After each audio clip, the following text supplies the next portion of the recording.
right, how about Akira Schmidt, the young goaltender? You were that guy once upon a time, coming into a spot, big situation. He's a pretty cool customer.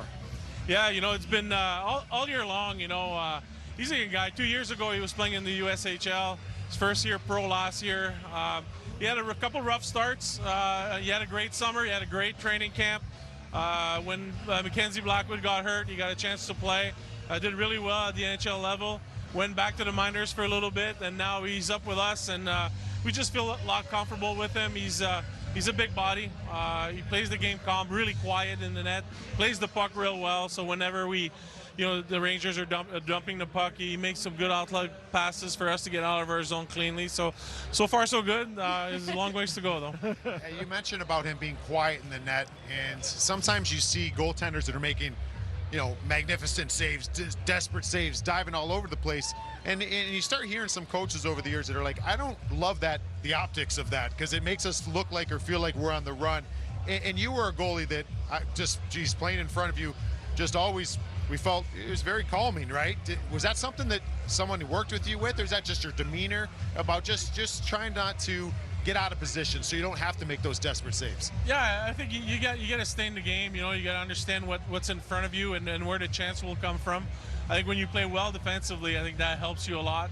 So you're not like Jack in the box on every single shot that comes in. And so far in front of Akira, we've played well. I think Vitek played well all year, and I don't think we give him the support that he needed in the first two games. So we made a switch. It worked out well, but again, the playoffs is it's a long ways to go. Obviously, every goaltender is different, right? But as a viewer now, what do you look for in a goaltender to know, like, okay, Akira, he's locked in, he's good, he's settled, he's going to have a solid game? Are there signs? Well, there's signs. I think his rebound control is one thing. When guys miss the net on him, so I just feel he's in good position. Like I said, he's a bigger goalie. He's 6'5", covers a lot of net. So when you're in position, it makes a big difference. And I think all the players they feel comfortable knowing that the angle shots will be taken care of, and the rebounds. You just cover one guy and don't have to worry about too many loose changing around the net. Let me ask you about the guy at the other end, Igor Shesterkin, because, he's a Vezina Trophy winner. He's been an elite goalie very early in his career. He's been very good in this series. As someone who's really at the very top of the mountaintop when it comes to goaltending, and you see a young guy like that, how much does he impress you? He's really impressive. Right from the get-go when he got to the NHL, he made an impact right away. And again, we know we have to be almost perfect, if we want to have success against the Rangers, because Shesterkin's been good in this series. I like his game. I like how athletic he is, how he loves to play the puck. I always kind of yell at my defenseman, like, be careful, he's going to shoot it up ice. Yeah. So he keeps us on our toes, that's for sure. It reminds me, I remember, I'll share a little story about playing the puck. One of the best at playing the puck. And I remember the one time I was on the power play as a stretch guy at the far blue line. Marty would get the puck, and he'd sky one out to me. And I thought the puck is landing right at my stick, but I didn't know if it was too long, so I tried to pick it out of the air. I missed it. It went down for icing. Marty's like, just put your stick down. And then every time from then on, that was right on the money. So about, playing the puck. But I want to ask you about Jack Hughes. Jack Hughes, listen, you're with this team every day. You see him up close and personal. He seems like he's got this swagger to him, this chip on his shoulder. He's had Igor Shesterkin's number, goes into MSG, doesn't act like anything bothers them. How big was that penalty shot goal early in the series just to get him on the board? Because he's been really good since. Yeah, when that penalty shot happened, we put everybody a smile, even though we were out of the game. Yeah. We're like, this could be like a changing momentum for us. And obviously Jack he's a superstar. He's a guy that wants the ball, wants to run with it, wants to be a leader out there. And so far he's been good. They're playing him hard, but he's not turning his back away from any kind of situation out there.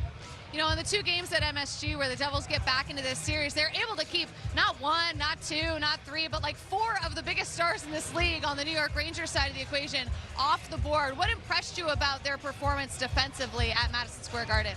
Well, I think we made some decent adjustment in neutral zone, so they have a little bit of a harder time, getting puck with time in their hand to make plays. I think we have to take time and space away from these guys.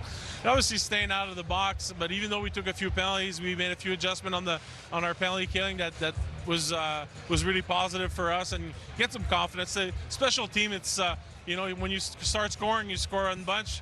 When you can't score, you can't score, and same thing with the PK. So we turn it around now. We just got to keep going. Marty, you played in this rivalry for many, many years. There was highs, there were lows in all kinds of different games, different circumstances.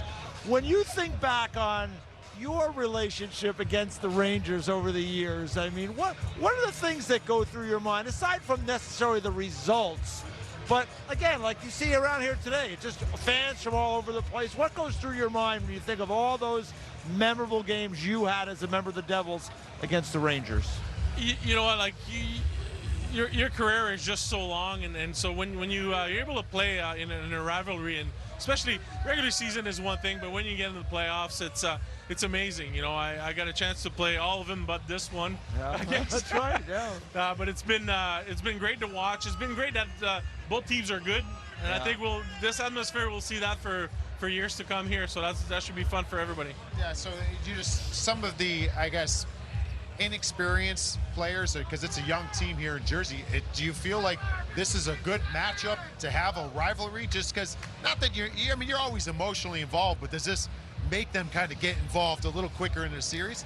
Well, I think it's one of those things. Like, kids are different, in these days of age, and they have buddies everywhere. We hated each other, so it's a lot different. and so now these guys are going to start hating each other because you're going to take away something from each other, And so that's what rivalry is all about.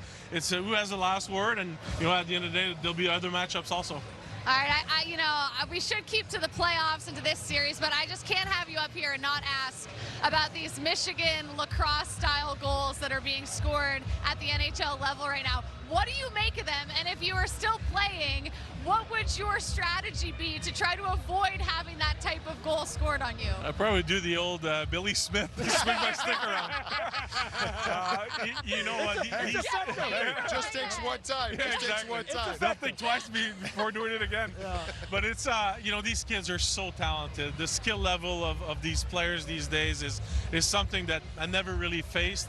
I mean, I played some really good players, but it was more of a typical skills. Now these guys are street hockey skill almost, the way they're able to move the puck and do certain things. I think it's great for the game. It's great for our fans. Obviously, going back to the rivalry, it's all about generation. There's a brand new generation of kids now following hockey. That hockey's so popular that they're living that rivalry at the same time. So it's great for our fans, great for hockey in this area anyway. Hey, this guy, we all know he could dangle himself out there. I mean, you might be able to do it with the goalie stick and put one in. Linus Ullmark had one this year. You had a couple of goals in your career. How would you grade that Linus Ullmark goal? Because that looked nice. Yeah, they all. Every time you make plays like that, it's cool because it's out of the box for a goalie. So anybody I know, Pekka Rinne a few years back scored one. It's always special. It always makes the highlights when a goalie scores. It's a club, right? Do you have that little jacket, Goal Scorers Club? Right, we should actually. What color would the jacket be? I guess. That's a good question. It's like a Masters jacket. I guess it has to be red, I suppose. Red. That makes a lot of sense. Yeah. You're smarter than you look, Each. Not that much. Ideas. All right, well, listen, we are running out of time. So, Marty, we appreciate you coming on and chatting with us. We know that you are in high demand.